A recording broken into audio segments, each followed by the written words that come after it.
When people think about Bugatti, they think of perfection, luxury, and machines that seem almost untouchable. These cars are not just vehicles. They are symbols of wealth, status, and engineering excellence. So, it may come as a surprise that a company like Bugatti could be worried, not about another car brand, not about market competition, but about a single independent mechanic with a camera. This situation started when a crashed Bugatti Chiron was bought by a private owner named Alex, who then asked a well-known YouTuber and car rebuilder, Mat Armstrong, to fix it. On the surface, this sounds like a simple story of repairing a damaged car. But very quickly, it turned into something much bigger. The project began to raise an uncomfortable question that many people had never thought about before. When you spend millions of dollars on a car, do you truly own it? Or are you still under the control of the company that made it? This question sits at the center of the entire situation and explains why Bugatti may feel uneasy about what is happening. The rebuild is not just about fixing a broken hypercar anymore. It has become a public test of control, ownership, and power, and millions of people are watching every step of the process online. To understand why the situation became so serious, it is important to look at what happened when Mat Armstrong started working on the car. Even though Alex legally owned the Bugatti Chiron, getting the parts and information needed to repair it was not easy at all. According to the story, Bugatti did not support the rebuild. Mat was unable to get certain parts directly, and attempts to go through official channels were reportedly blocked or refused. This created a major problem because modern hypercars like the Chiron are extremely complex machines. They are not like normal cars where parts can be easily found or replaced. Every small component is carefully designed, and many parts are controlled by the manufacturer. Without access to these parts, repairing the car becomes almost impossible. This is where the idea of control becomes very clear. Even though the owner paid millions of dollars for the car, the manufacturer still holds power over how it is repaired and who is allowed to work on it. For Bugatti, this level of control may be important to maintain quality and safety. But for many people watching the situation, it raises serious concerns about fairness and ownership rights as the rebuild continued.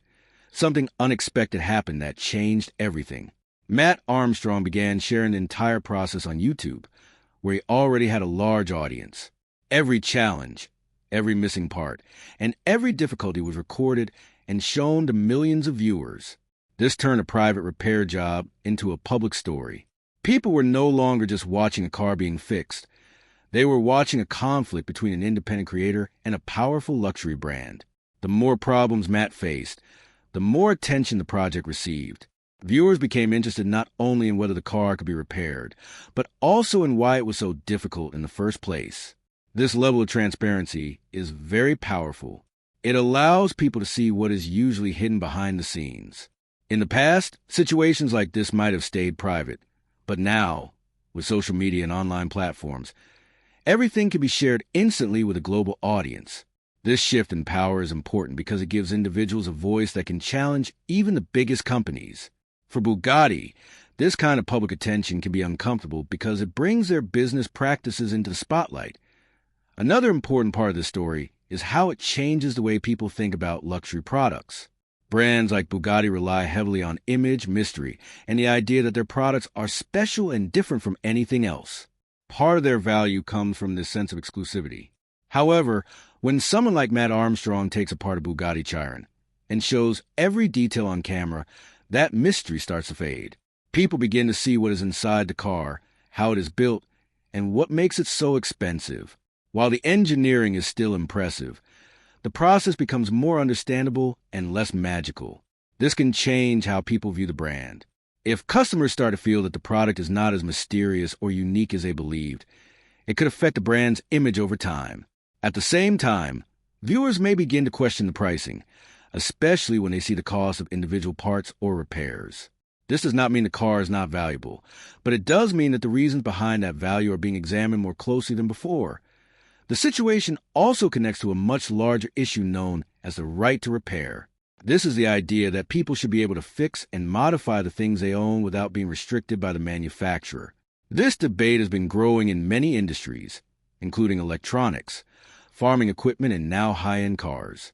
Supporters of the right to repair argue that ownership should include full control over a product, including how it is repaired and who repairs it. On the other hand, companies argue that restrictions are necessary to ensure safety, protect intellectual property, and maintain quality standards. In the case of Bugatti, both sides have valid points. A hypercar is not a simple machine, and incorrect repairs could be dangerous. However, completely limiting access to parts and information can make ownership feel incomplete. This balance between control and freedom is at the heart of the debate, and the Chiron rebuild has become a real-world example of this issue in action. Another reason this story has gained so much attention is the role of online creators in today's world. In the past, large companies controlled most of the information that the public received. Today, individuals with large audiences can share their own experiences and reach millions of people directly. Mat Armstrong is a perfect example of this change. His videos do not just entertain, they also inform and influence public opinion. When he shows the difficulties he faces, viewers form their own opinions about the situation. This can create pressure on companies to respond or explain their actions. It also means that stories can grow much bigger than expected. What started as a single rebuild project has now become a topic of discussion across the automotive community and beyond. Other car owners, mechanics, and creators are paying attention, and many are asking similar questions about their own experiences. In the end, the story of the crashed Bugatti Chiron is about much more than just one car. It highlights a shift in the relationship between companies and customers. People are starting to ask what ownership really means and whether current systems are fair. At the same time, companies must think about how their actions are perceived in a world where everything can be shared online. For Bugatti, this situation may serve as a reminder that even the most powerful brands are not immune to public scrutiny. For viewers, it is an opportunity to learn more about how things work behind the scenes and to think more deeply about the products they buy. As the rebuild continues, one thing is certain. This story will continue to spark discussion, raise questions, and possibly influence how companies and customers interact in the future. As the story continues to unfold, the pressure on Bugatti does not come only from one rebuild project, but from the wider reaction of the public and especially from existing Bugatti owners. These are individuals who have spent millions of dollars on their cars, often expecting not just performance, but also freedom and pride of ownership. Now, many of them are beginning to look at their cars in a slightly different way. They are asking questions that may not have come up before. If something goes wrong with their vehicle, do they have the freedom to choose who repairs it? Or must they always depend on Bugatti's official network? If they want to modify or rebuild their car, will they face the same difficulties that Mat Armstrong is facing? These concerns are important because they affect how people feel about their purchase. A luxury car is not just about speed or design. It is also about the experience of owning it. If that experience feels limited or controlled, it can change the entire perception of the brand. At the same time, Bugatti must think about how to protect its reputation and ensure that its cars are handled properly. From their point of view, allowing unapproved repairs could lead to mistakes, safety risks, or damage to the brand image. This creates a difficult situation where both sides have valid concerns, but their interests do not fully align. Looking beyond Bugatti, this situation reflects a larger trend across many luxury industries. High-end watchmakers, fashion brands, and even technology companies often maintain strict control over repairs and parts. For example, some premium watch brands require owners to send their watches only to authorized service centers, and using an independent repair shop can sometimes void warranties or reduce the value of the item. Similarly, certain electronics companies limit access to parts and repair guides, making it difficult for users to fix their own devices. These practices are often explained as a way to maintain quality and ensure the best customer experience. However, critics argue that they also create a system where customers remain dependent on the brand long after the purchase is complete. This dependence can be very profitable because it allows companies to set high prices for repairs and services. The Bugatti Chiron rebuild has brought this issue into the spotlight in a very visible way. By showing the challenges of repairing such a high-end product, it highlights how widespread this model of control has become and encourages people to think about whether it's fair or necessary. Another important aspect of this story is how it demonstrates the power of storytelling in the digital age. Mat Armstrong's videos are not just technical demonstrations. They are carefully presented stories that keep viewers engaged. Each episode builds on the previous one, creating suspense and emotional investment. Viewers want to see progress, but they also become interested in the obstacles and conflicts along the way. This kind of storytelling can turn a simple mechanical project into a much larger narrative that people follow over time. As more people watch and share the videos, the story grows beyond its original audience. It reaches people who may not know much about cars, but are interested in the broader themes of fairness, control, and independence. This wide reach increases the impact of the project and makes it harder for the situation to remain unnoticed. For Bugatti, this means that their response to the situation is being watched and judged not only by car enthusiasts, but also by a general audience. In today's connected world, perception can be just as important as reality, and managing that perception is a challenge for any company. At the same time, it is important to consider the technical side of the issue, which is often more complex than it appears. A Bugatti Chiron is one of the most advanced cars ever built, with extremely precise engineering and specialized components. Repairing such a vehicle is not the same as working on an ordinary car. It requires detailed knowledge, proper tools, and access to specific parts. From Bugatti's perspective, limiting who can perform repairs may help ensure that the car remains safe and performs as intended. A mistake in repairing a high-performance vehicle could have serious consequences, not only for the owner but also for others on the road. This is why some level of control can be justified. However, the challenge is finding the right balance. If the restrictions are too strict, they can frustrate owners and limit their sense of ownership. If they are too loose, they may increase the risk of poor quality repairs. The current situation shows that this balance is not easy to achieve and that different people have different expectations about what is fair. In conclusion, the story of Mat Armstrong rebuilding a crashed Bugatti Chiron has become much more than a technical project. It has opened up a conversation about ownership, control, and the changing relationship between companies and customers. It shows how modern technology and online platforms can bring hidden issues into the public eye and give individuals the ability to challenge large organizations.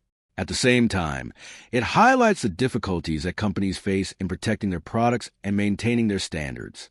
There is no simple answer to the questions raised by this situation, but it is clear that they are important and will continue to be discussed. As more people become aware of these issues, companies may need to adapt their policies, and customers may begin to expect more freedom and transparency. Whether this leads to real change or not remains to be seen, but one thing is certain. The conversation has started, and it is not going away anytime soon. At this point in the story, the focus shifts from a single rebuild project to a much broader cultural change in how people view luxury ownership. For decades, luxury brands like Bugatti have built their identity around exclusivity, control, and precision. Owning one of their cars has always meant entering a carefully managed system where everything, from servicing to parts, was tightly controlled by the manufacturer. This system was accepted for a long time because it matched the expectations of buyers. People purchasing multi-million-dollar cars often wanted reassurance that everything would be handled by experts who understood the product perfectly. However, as the Mat Armstrong situation shows, that system is now being questioned more openly. The internet has changed how information spreads, and now customers can see real examples of how ownership works behind the scenes. This has created a shift in mindset. Instead of simply trusting the brand, people are starting to evaluate how much freedom they actually have after making a purchase. The idea of ownership is no longer just about holding the keys to a car. It is about having control over how that car is maintained, repaired, and used. When that control feels limited, it naturally leads to frustration and debate. This is why the story has resonated so widely, even with people who are not deeply interested in cars. Another important layer in this situation is the role of influence and visibility. In earlier times, disagreements between a customer and a company would likely remain private or be resolved quietly. Today, however, platforms like YouTube and social media have changed that completely. When a creator like Mat Armstrong documents a process step by step, every challenge becomes visible to a global audience. This visibility creates accountability, whether intentional or not. Companies are now aware that their actions can be recorded, shared, and discussed by millions of people in real time. This changes how decisions are made, because every action has the potential to become public. In the Bugatti case, Each reported denial of parts or restriction in access did not remain a small internal issue. Instead, it became part of a larger narrative that viewers could follow and interpret. This is powerful because it allows audiences to form their own opinions based on real-time events rather than controlled messaging. It also means that creators now play an unexpected role in shaping public understanding of industries that were once closed off. While Mat Armstrong may have started with the goal of simply rebuilding a car, the result is a broader discussion that goes far beyond one project. From a business perspective, situations like this force luxury brands to reconsider how they balance protection and openness. On one side, companies like Bugatti invest enormous resources into designing, engineering, and testing their vehicles. It makes sense that they want to ensure repairs are done correctly and that their standards are maintained. A mistake in handling a high-performance machine could lead to safety issues or damage the brand's reputation. On the other side, overly strict control can create dissatisfaction among customers who expect a sense of independence after purchase. If a customer feels that they are only allowed to use a product under certain conditions set by the manufacturer, the feeling of true ownership becomes weaker. This tension is not easy to solve because both sides have valid concerns. The challenge lies in finding a system that protects quality while still respecting the rights of the owner. The rise of independent rebuilds and online documentation is forcing companies to think more carefully about where that balance should be. It is no longer enough to rely on tradition. Brands must also respond to how customers are thinking in the modern world. As this debate continues, it is also influencing public expectations beyond the automotive world. The same questions raised here apply to many other industries, including electronics, agriculture, and even household appliances. People are becoming more aware of how dependent they are on manufacturers for repairs and maintenance. This awareness is slowly shaping a broader movement that supports the idea that ownership should include the right to repair.